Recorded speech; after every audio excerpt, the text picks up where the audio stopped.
What is going on YouTube? Examples TCG here, coming at you with a brand new video, and first and foremost I want to apologise for not uploading any content recently. I have been fairly busy with the move from my current property into my new property, so I apologise for not uploading during that course of time. We are coming to the end of that now, so hopefully I should be into my new property fairly soon, which means I can start bringing you guys in real life content again for the likes of deck profiles, pack openings, all that kind of stuff. Also, I do have a week off this week, so I'm hoping that I can bring you guys some content going forward for the week and a little bit further on, so you guys have something to watch and something to look forward to.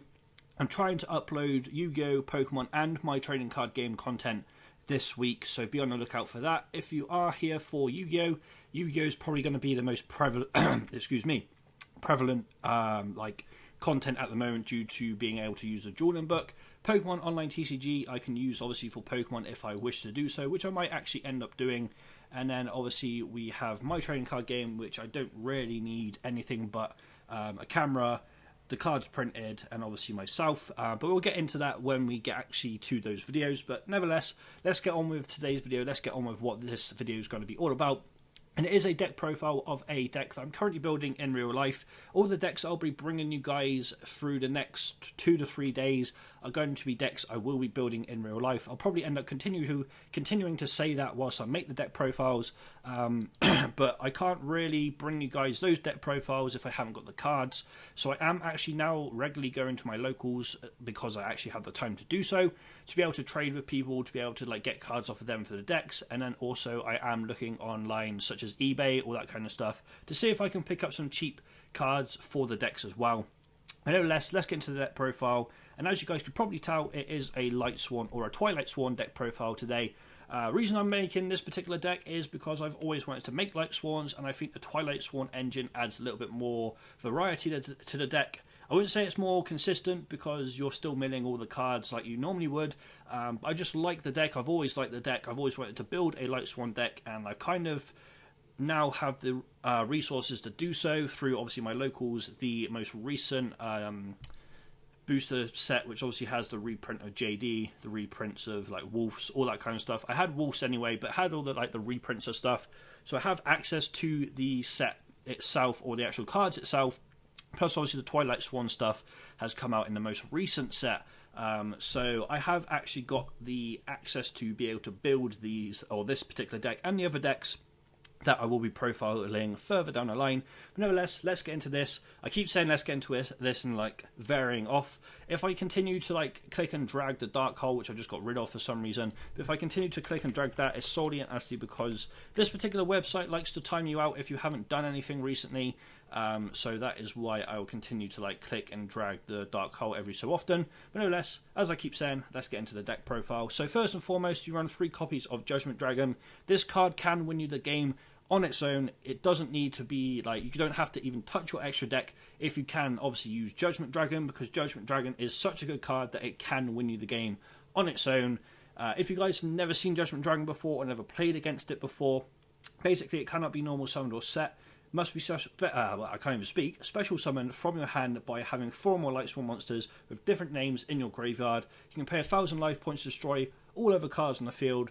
Once per turn, during your end phase, send the 4 top cards from your deck to the graveyard. So in other words, you can pay 1,000 life points to blow up the field and attack directly for 3,000 damage, which is insane, especially when everyone has 8,000 life points. If you've got them down to a decent amount, you could probably 2-turn kill them with Judgment Dragon on its own.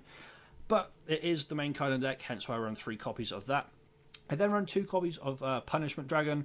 The main reason I run 2 copies of Punishment Dragon rather than 3 is I don't feel like it's as good as Judgment Dragon, and I feel like 3 copies of both would be too cloggy. You'd probably end up drawing into hands that are full of Judgment Dragon or Punishment Dragon, plus obviously the likes of Wolf and Felis and all that kind of stuff that are like bricks in your hand. So that is the only reason I run 2. I would run 3 if I felt like 3 would be viable, but I think the 3 and 2 split between the 2 dragons is fine. I then run 3 copies even of Lumina. This card just gets you into so many plays, it's incredible. So I do run 3 copies of that. Solely and utterly because obviously I can get a level 4 or lower Lightsworn monster from my graveyard and special summon that target. That is why I run 3 copies of Lumina. The best but worst card in the deck is obviously Wolf. If you draw into it, it's a brick, but if you don't draw into it and you mill it, obviously it's a special summon. pretty much self-explanatory, hence why I run 3 copies of Wolf in the deck. I run 3 copies of Raiden, number 1 because it's a tuner, and number 2 it can continue the plays that Lumina sets you up with, so that is why I run Raiden. I run 1 copy of Felice, 1 copy of Layla, and 1 copy of Gareth as the final 3 cards for the actual Lightsworn engine, I guess you could say. The reason why I run 1 copy of each rather than say 2 copies of Layla or 2 copies of Gareth or anything like that, I just feel like 1 copy of each is a little bit more consistent in this build. If I was going to change anything after playtesting when I go to my locals with the deck, I may end up putting in 2 Laylas rather than 1. But at this moment in time, I'm going to stick with the 1 Layla. If I feel like I need another one, I will go ahead and obviously pick up that particular Layla. But at this moment in time, I'm just going to stick with 1 of each just to see how it works. So on to the Twilightsworn stuff. I run 3 copies of Lumina, pretty much exactly the same reason as the other Lumina. It's one of the best Twilightsworn cards in my personal opinion, so I do run 3 copies of her. I do run 3 copies of Jane. Part of me wants to cut 1 Jane and put 1 Layla in, but I want to try and stick with 3 copies of Jane at this moment in time, just because I feel like it's one of the best Twilightsworns alongside Lumina, hence why I am running 3 copies of him. Then run 2 copies of Layla, Twilightsworn and Enchantress, and 2 copies of Raikou to round off the Twilightsworn engine of the deck. I don't feel like you need to run any more Twilightsworns in the deck. I think this is enough. Yes, you run more Lightsworns, or you run more of the Lightsworn engine than you do the Twilightsworn engine in regards to obviously having 3 Layla, 3 Wolf, 3 Raiden. But at the same time, I feel like if you didn't have the Raikous and the Laylas, the deck wouldn't be as good as it is with them. This is obviously my personal opinion. Other people might have differing opinions even. Some people I have seen only run the 2 copies of Jane, hence why I am kind of tempted to cut 1 Jane. But at the moment, I'm going to keep 3 in there just to see how it works. I then run 2 copies of Ghost Ogre and Snow Rabbit, 2 copies of the Kaiju and 2 copies of Fairy Tail Snow. Pretty much standard in most decks nowadays. Obviously the Kaiju actually allows you to play Yu-Gi-Oh against some decks. Ghost Ogre and Snow Rabbit is just a really, really good card. Plus there's another tuner that allows you to go into the little, if any, tuners that you actually play in a deck. Hence why I do run the 2 copies of that card. I run the 2 copies of Fairy Tail Snow because why the hell not? Fairy Tail Snow is such a good card that it just works well within the deck. Now there is one card that I kind of contemplated using in this particular deck, which is Honest, because you do run quite a few light monsters. But at the same time, I feel like Honest would be very, very situational. And 9 times out of 10, you're probably going to have your dark monsters, such as your Twilightsworns on the board, or your Lightsworns, depending on depending on how much you draw into certain engines. So I felt like the Honest would be a little bit too much of a situational card, hence why I don't run it in the deck. I run a 1 copy of Maxi. I would love to run more than 1 copy, but obviously we can't. So I run a 1 copy of that card. And I also run a 1 copy of Blackluster Envoy of the Beginning. Solely that's because you do run obviously the Twilightsworn and the Lightsworn, so you're bound to have the required amount of lights and darks in your graveyard to be able to actually use Blackluster Soldier. So I do run a sole copy of him. I then run 3 copies of Solar Recharge. Pretty much self-explanatory. It allows me to draw 2 cards and mill 2 cards by discarding a Lightsworn, so I can get rid of like the dead draws such as Wolf or Felice. So Solar Recharge is really nice in that regard. I'd run 2 copies of Charge the Light Brigade because we can only run 2 copies and it's probably the best card in the deck with regards to the spells, so I only run the 2 copies of that.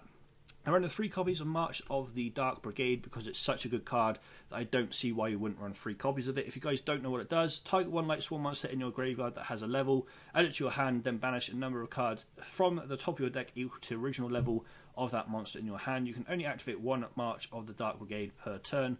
So March of the Dark Brigade is one of those cards that I feel like Lightsworns were missing. They were a very, very powerful deck back in the day, don't get me wrong, but this just adds a little bit more consistency to the deck, in my personal opinion, so I do run the 3 copies of that. I also run 3 copies of Allure of Darkness because you run ridiculous amounts of darks in this deck now, so this particular card is actually viable. Draw 2 cards and banish a dark monster, plus all the effects from the Twilightsworns actually coincide with the cards that you are banishing, so Allure of Darkness helps in that regard. 1 Soul Charge because Soul Charge wins you games. 1 Raigeki because, again, Raigeki can win you games, and obviously it destroys all your opponent's monsters. That is also another reason why I've got Dark Hole down here. If you guys do not have access to Raigeki, like myself, Substitute Raigeki for a Dark Hole, or just don't run it altogether. It's entirely up to yourself.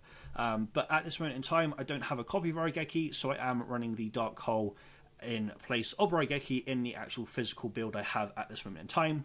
It's not ideal, but it is another way of obviously being able to play the same sort of thing, except you blow up your own field as well as your opponents. But 9 times out of 10, I'll only use this in dire situations, and part of me wants to take it out of the deck altogether until I get Raigeki, but I feel like I need it, so I'm going to keep it in. Then on one copy of Foolish Burial, pretty much self-explanatory. You can put your Wolf in there, and you can also put your Phyllis in there, get them back, make plays with it, etc, etc.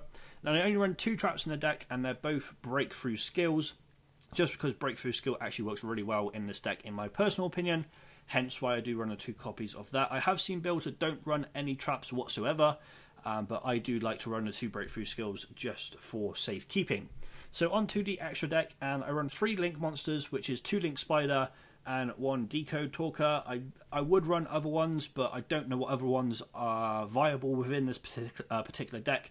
And obviously we don't have that many Link monsters at this moment in time anyway, but I do run a 2 Link Spiders and a 1 Decode Talker. I then run 3 Synchro monsters, which is Black Rose Dragon, Michael the Arch, Lightsworn, and also Psyframe Lord Omega. Psyframe Lord Omega is insanely good in this deck in my personal opinion. Michael is a card that can help you in certain situations. Obviously Black Rose Dragon can basically blow up the field as well. I do run the 2 copies of Minerva. I think 3 is too much, so 2 copies is perfectly fine. I'm so happy we've actually managed to get this card rather than it just being like a promo now, so I'm very, very happy that we've got access to that. I run 1 copy of Abyss Dweller, 1 copy of Tornado Dragon, 1 copy of Dante, 1 Leviair, 1 Tsukiyomi, 1 Emerald, and also a Gagaga Samurai. That's pretty much round off the extra deck. Like, I'm running that particular extra deck because it's what I've seen most of the Twilightsworn builds run. I will probably end up tuning it and tweaking it a bit to my liking when I've played tested the deck a little bit more at my locals, but as of right now, that is the extra deck I'm going to be running and the main deck I'm going to be running. I have obviously had a few thoughts with regards to the main deck itself before I've even play tested the deck, but I want to play test it before I make any changes or talk about any changes or drastic changes to the deck. So that is my Twilightsworn deck profile for this current format, guys. So if you did enjoy the video, please leave a like, rating, and subscribe to the channel for more Yu-Gi-Oh, Pokemon, and my trading card game content. I am actually probably going to make a brand new channel for my trading card game content, solely because I just want it to have its own channel where it can grow on its own, and I can just literally post updates on that trading card game on its own channel. So when I actually get around to making the first